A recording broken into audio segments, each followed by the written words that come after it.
ল তই চলা আজি তাৰ মানে তই মানি ললি মই যে ডাঙৰ হলো পিছে তোৰ আজি ইমান মৰম কেনেকৈ জাগিল তই মোক চলাবও নিদিওঁ মই ক'ৰবাত লগাই দিওঁ বুলি আজি ৰিয়েলাইজ কৰিছোঁ সঁচাকৈ ডাঙৰ হলি থেংক ইউ তই মোক নহয় মই তোক ক'ব লাগে মোৰ মনৰ ভিতৰত থকা এটা ডাঙৰ খেলিমেলি তই দূৰ কৰি দিলি দামিনীক ত্যাগ কৰি তাইৰ সিদ্ধান্ত মানি লোৱাটোৱে তাইৰ কাৰণে ন্যায় কৰা হ'ব কাৰণ কিয় জান তাইৰ সুখ শান্তনুৰ লগত নাই শান্তনুৰটো তাইৰ অপৰাধী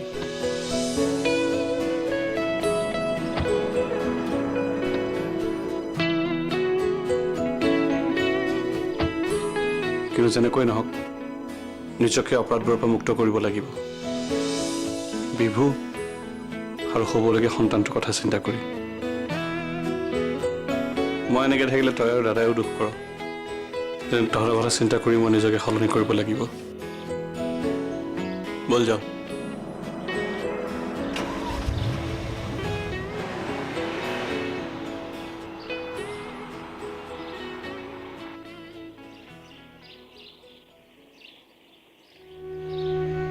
যি দেখিছো মই আকৌ এবাৰ যাব লাগিল সেইখন ঘৰলৈ আপুনি মোৰ বাবে মিছাতে ইমান অশান্তি ল'ব নালাগে আপুনি নাযাব তালে মই যামেই আপোনাক অসন্মান কৰিব পাৰে মোৰ বাবে আপুনি অসন্মানিত হৈ অহাটো মই নিবিচাৰোঁ মই যাম মোৰ ভুলৰ সিহঁতে শাস্তিটো দিলেই কিন্তু সিহঁতৰ ভুলবিলাক মই চাইহে থাকিলোঁ বাপেক হিচাপে মোৰতো এটা দায়িত্ব আছে আপুনি নাযাব দেউতা তুমি মোক ৰখাবলৈ কোন পাহৰি নাযাবা মই তোমাৰ শহুৰ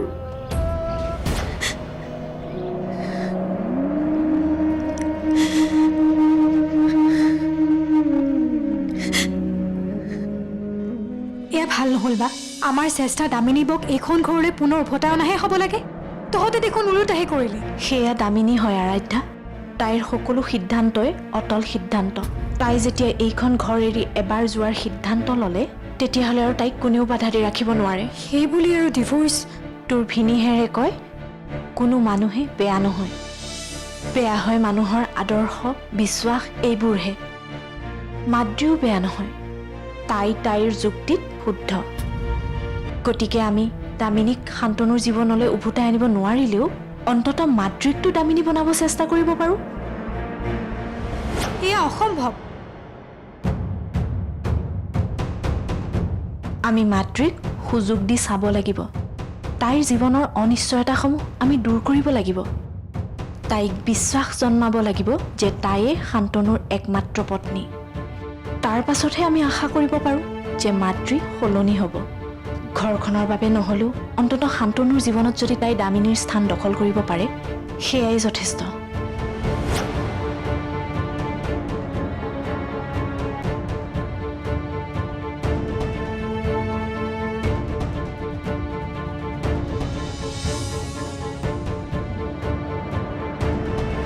পৃথিৱীৰ কোনো নাৰীয়ে নিজৰ ভালপোৱাজনৰ দ্বিতীয় পত্নী হৈ সুখত থাকিব নোৱাৰে যদি মই শান্তনুৰ একমাত্ৰ পত্নী হৈ যাওঁ মোক আৰু একো নালাগে ময়ো বিচাৰোঁ মোৰ এটা পৰিয়াল হওক দাদা বৌ ৰিয়ান আৰাধ্যা সকলোৱে মোক আঁকোৱালি লোৱাত কোনো আপত্তি নাই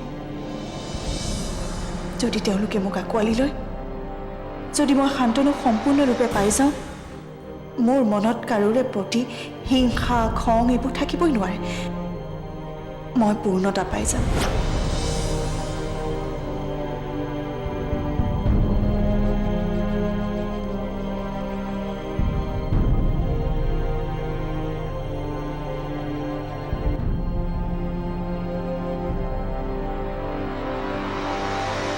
কি হ'ল দেউতা আহিছে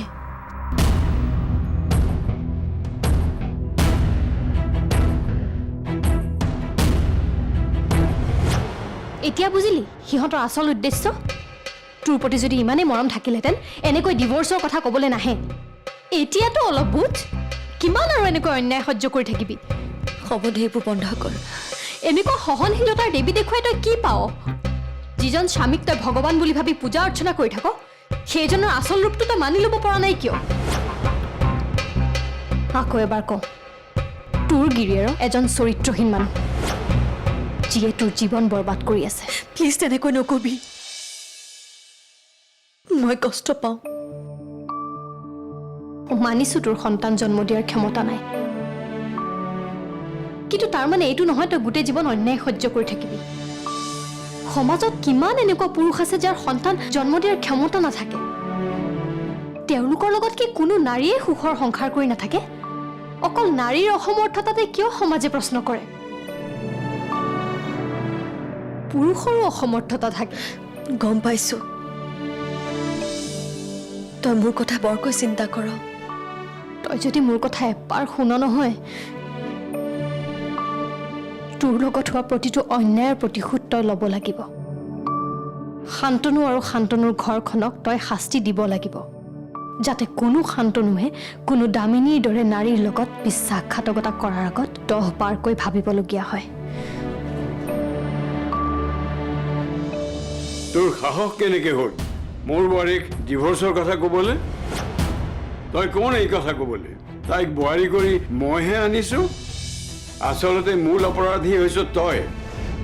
শান্তনুৰ যে আৰু এগৰাকী পত্নী আছে সেই কথা তই আগৰে পৰা জানিছিলি, কিন্তু আনৰ পৰা লুকুৱাই ৰাখিছিলি। সেই সময়ত ককায়েক হিচাপে তোৰ কৰ্তব্য আছিল শান্তনুক শুদ্ধ পথ দেখুওৱা। এতিয়া হঠাৎ তোৰ দায়িত্বৰ কথা কেনেকে মনলৈ আহিল? দেউতা তুমি বহাচোন, মই তোমাক কথাটো বুজাই আছো। তই বুজাই থাকিলে মই বুজিম, তাৰ বাবে মই ইয়ালৈ অহা নাই।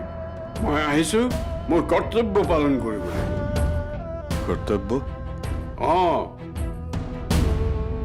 তই তোৰ সীমা পাৰ নকৰিবি। দামিনী মোৰ বোৱাৰী আছিল আৰু এতিয়াও বোৱাৰী থাকিব। তাইৰ লগত বহুত অন্যায় কৰিছ তহঁতে। সমাজৰ হৈ মই বহুত যুঁজিলোঁ, এতিয়া মই বোৱাৰীৰ হৈ যুঁজিম। এই বয়সতো মই ইমান দুৰ্বল হোৱা নাই যে মোৰ বোৱাৰীৰ কাৰণে মই যুঁজিব নোৱাৰিম।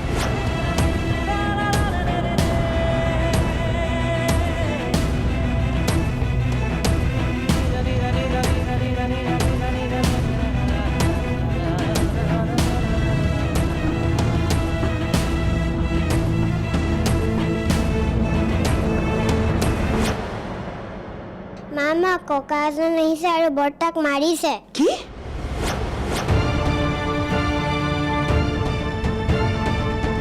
আপুনি তেওঁক দোষাৰ কথা শুনাই থৈ আহিলে আৰু ভাবিলে তেওঁ শাস্তি পাই গ'ল। আপুনি শুনোৱা দোষাৰ কথাই আপোনাৰ অহংকাৰক শান্ত কৰিলে যে মোৰ ল'ৰাই ভুল কৰিছে, মই শাস্তি দি দিছোঁ। কিন্তু এটা কথা কি জানে, আপোনাৰ শাস্তি দিয়াৰ সাহসেই নাই। তুমি কি ক'ব খুজিছা? আপুনি অলপ সময়ৰ কাৰণে ভাবক শান্তনু আপোনাৰ ল'ৰা নহয়। তেনেহ'লে তেওঁ কৰা ভুলৰ শাস্তি কি হ'ব পাৰে? জেললৈ যাব লাগিব।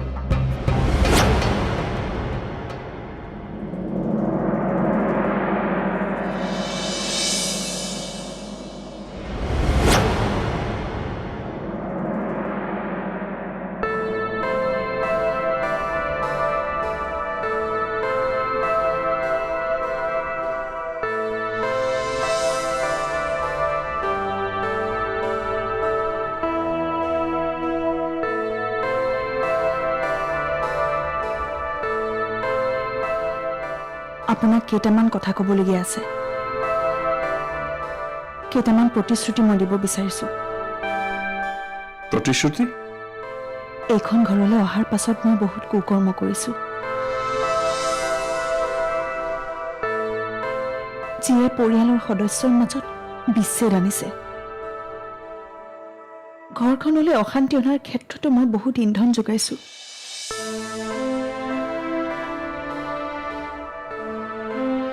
কিন্তু এইবাৰ মই আপোনাক প্ৰতিশ্ৰুতি দিছোঁ,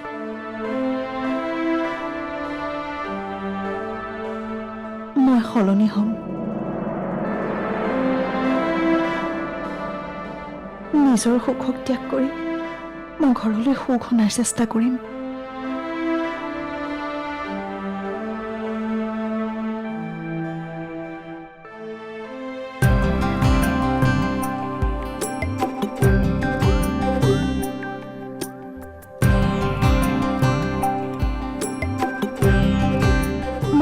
প্ৰতিশ্ৰুতি দিছোঁ আপোনাৰ ইচ্ছাকে মোৰ ইচ্ছা হিচাপে লৈ মই আগুৱাই যাম। মোৰ স্বাৰ্থ, মোৰ অহংকাৰে সকলোবোৰ বিসৰ্জন দি আপোনাক আৰু এই ঘৰখনক মই আঁকোৱালি ল'ম।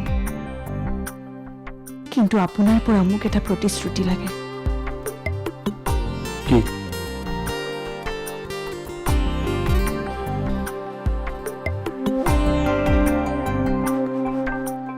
দামিনীক পাহৰি মোকে আপুনি একমাত্ৰ পত্নী হিচাপে আঁকোৱালি ল'ব লাগিব।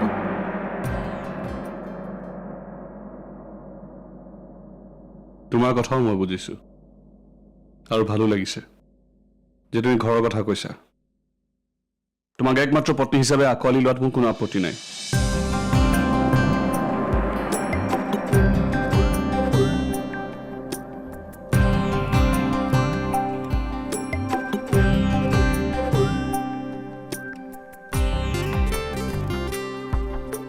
তোমাক মই দামিনীৰ স্থান কেতিয়াও দিব নোৱাৰো। তোমাক মই দামিনীৰ স্থান কেতিয়াও দিব নোৱাৰো। আপুনি মোক একমাত্ৰ পত্নীৰ স্থান দিব পাৰে, কিন্তু দামিনীৰ স্থান দিব নোৱাৰে। এয়া কি কৈছে আপুনি? দামিনী পৰা আঁতৰত থাকিও প্ৰতিটো মুহূৰ্ত মই তাইক অনুভৱ কৰোঁ। মোৰ প্ৰতিটো উশাহত দামিনী আছে।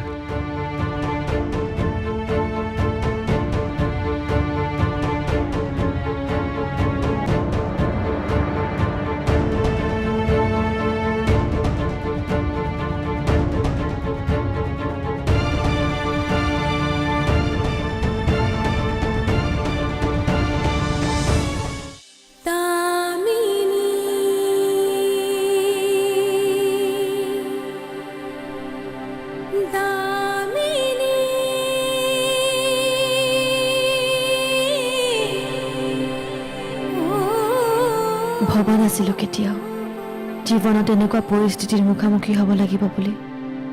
তোমাক ডিভোৰ্চ দি মই তোমাক ত্যাগ কৰিব নোৱাৰো শান্তনু। মোৰ প্ৰতিটো উশাহত তুমি আছা, মোৰ আত্মাত তুমি আছা।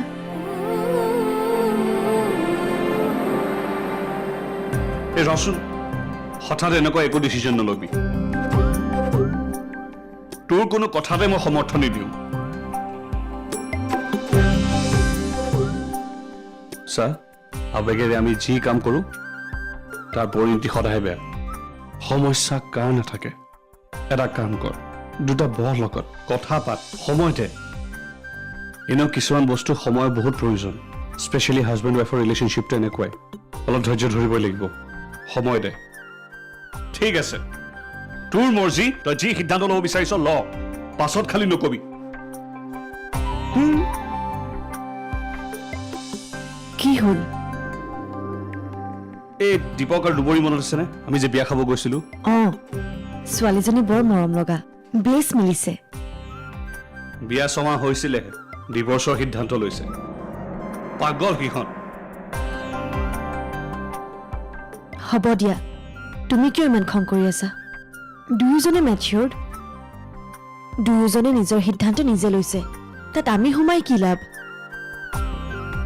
আনৰ সিদ্ধান্তক আমি কণ্ট্ৰল কৰিব নোৱাৰো। তুমি কি ভাবা দামিনী? এই যে ল'ৰা এজন বা ছোৱালী এজনীয়ে যেতিয়া বিবাহ বান্ধোনত বান্ধ খায়, এয়া কি কোইনচিডেন্স নে এক্সিডেণ্ট?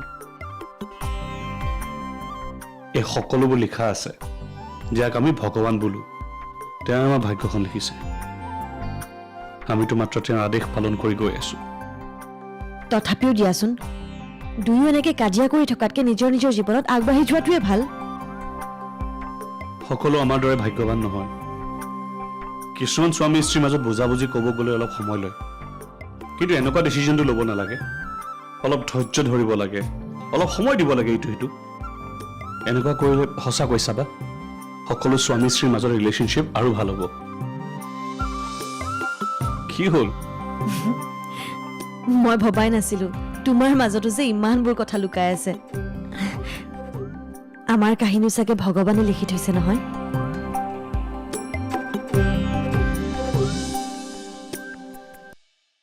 কি ভাবি আছে বোৱাৰী?